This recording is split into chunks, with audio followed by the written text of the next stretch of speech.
কেজিএফ 2 এর পর ইয়াসের একই রূপ, মাস্টারপিস না চরম হাইপ। রকি ভাইয়ের ঝড়ের পর পুরো 4 বছর প্রতীক্ষা। অবশেষে বড় পর্দায় এলো টক্সিক, এ ফ্যারিটেল ফর গ্রোন আপস।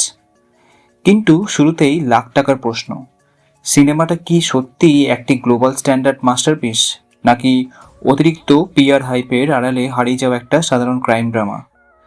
গীতু মোহনদাসের মতো একজন আর্ট হাউস ডাইরেক্টরের সাথে ভারতের অন্যতম বড় কমার্শিয়াল সুপারস্টার রিয়াসের এই কোলাবোরেশনের কি সিনেমা হলো, নাকি কি এটা ম্যাজিক কোনো তৈরি করতে পারলো কিনা, সেটা নিয়ে আজকে আমরা ডিসকাস করব। আপনার টাকা দিয়ে টিকিট কাটা কি 100% অর্থিত, নাকি পুরো 2.5 ঘন্টা শুধুই মাথা যন্ত্রণা? কোনো স্পয়লার ছাড়া একদম র এবং আনফিল্টার রিভিউ দিচ্ছি, ভিডিওটি শেষ পর্যন্ত মন দিয়ে শুনুন। সবার আগে গল্পের প্রেক্ষাপট বোঝা দরকার।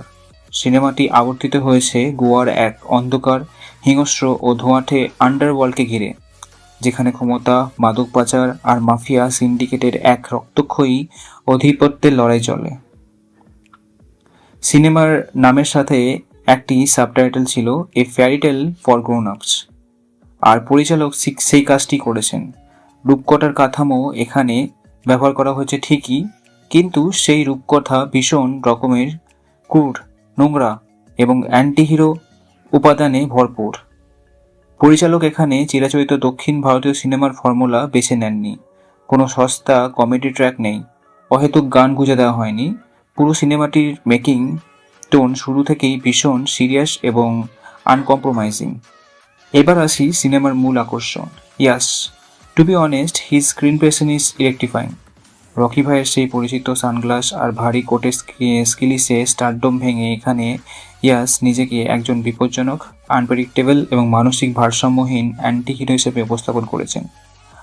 ওনার এন্ট্রি সিকোয়েন্স থেকে শুরু করে প্রতিটি ডায়লগ ডেলিভারি থিয়েটারে রীতিমতো আগুন ধরিয়ে দেয়। ওনার চোখের ইন্টেন্সিটি, বডি ল্যাঙ্গুয়েজ এবং খলনায়ক সুলভ হাসি প্রমাণ করে যে তিনি নিজের কমফোর্ট জোন ছেড়ে বেরোতে ভয় পান না। বিশেষ করে ক্লাইম্যাক্সের দিকে ওনার পারফরমেন্স নিঃসন্দেহে ওনার ক্যারিয়ারের অন্যতম সেরা অভিনয় হয়ে থাকবে। অভিনয় এবং টেকনিক্যাল দিক থেকে সিনেমাটির শক্তি কোথায়? কাস্ট, কিয়ারা আদবানি এবং নয়নতারা দুজনেই কাউকেই শুধু গ্ল্যামার বা শোপিস হিসেবে রাখা হয়নি। বিশেষ করে নয়নতারা চরিত্রটির গভীরতা এবং স্ক্রিন টাইম দারুণ। খলচরিত্র অন্যান্য পার্শ্ব অভিনেতাদের কাস্টিংও ভীষণ বিশ্বাসযোগ্য। রাজীব রবির ক্যামেরা ওয়ার্ক বিশ্বমানের। নিয়ন আলো, বৃষ্টি ভেজা রাস্তা আর ডার্ক বারগুলোর ফ্রেম চোখ ফেরাতে দেয় না। এখানকার ফাইট সিনগুলো কোনো ফিজিক্স ডিফাইন রোপ অ্যাকশন নয়, এগুলো অত্যন্ত গ্রাউন্ডেড, ব্লাডি এবং ফিজিক্যাল।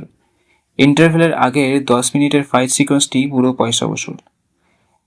এবার আসল ঘাটতিগুলোর কথা না বললে রিভিউ অসম্পূর্ণ থেকে যাবে। ফার্স্ট হাফে ওয়ার্ল্ড বিল্ডিং আর চরিত্রের পেছনে এত বেশি সময় নেওয়া হয়েছে যে মূল প্লট নিজের আসল গতি পেতে বেশ কিছুটা দেরি করে ফেলে। কিন্তু কিছু ব্যাকগ্রাউন্ড দৃশ্যে স্কোর দুর্দান্ত হলেও বেশ কিছু হাই ইন্টেন্সিটি মুহূর্তে সাউন্ড ডিজাইন অতিরিক্ত লাউড লেগেছে, যার ফলে কিছু গুরুত্বপূর্ণ ডায়লগ ঢাকা পড়ে যায়। কেজিএফে যে মা ছেলের সরল অথচ গভীর আবেগ ছিল, এখানে চরিত্রগুলো জটিল মনুষ্যত্বের কারণে সাধারণ দর্শকের সাথে ইমোশনাল কানেক্ট কিছুটা হালকা হয়ে যায়। 3 ঘন্টা দৈর্ঘ্য কিছুটা ট্রিম বা কাটছাট করলে ছবির গ্রিপ আরও বেশি টাইট হতে পারত। তাহলে শেষ কথা কি? আপনি যদি শুধুমাত্র ব্রেনলেস মশলা এন্টারটেইনার বা হালকা বিনোদনের খোঁজে যান, তবে এই সিনেমা হয়তো আপনার জন্য কিছুটা ভারী এবং ক্লান্তিকর লাগতে পারে। কিন্তু আপনি যদি ডার্ক সিনেমাটোগ্রাফি আর অ্যাকশন আর ইয়াসের বিধ্বংসী স্ক্রিন প্রেজেন্স বড় পর্দায় এক্সপিরিয়েন্স করতে চান, তবে এটি একবারই মিস করার মতো নয়। আমার ফাইনাল রেটিং 3.5/5। আপনি কি অলরেডি সিনেমাটি থিয়েটারে দেখে ফেলেছেন, নাকি এই উইকেন্ডে দেখার প্ল্যান করছেন? আপনার মতামত নিচে কমেন্ট সেকশনে অবশ্যই লিখে জানান। ভিডিওটি ভালো লাগলে লাইক ও শেয়ার করুন এবং পরবর্তী সিনেমাটিক আপডেটের জন্য চ্যানেলটিকে সাবস্ক্রাইব করে বেল আইকন প্রেস করে থাকুন।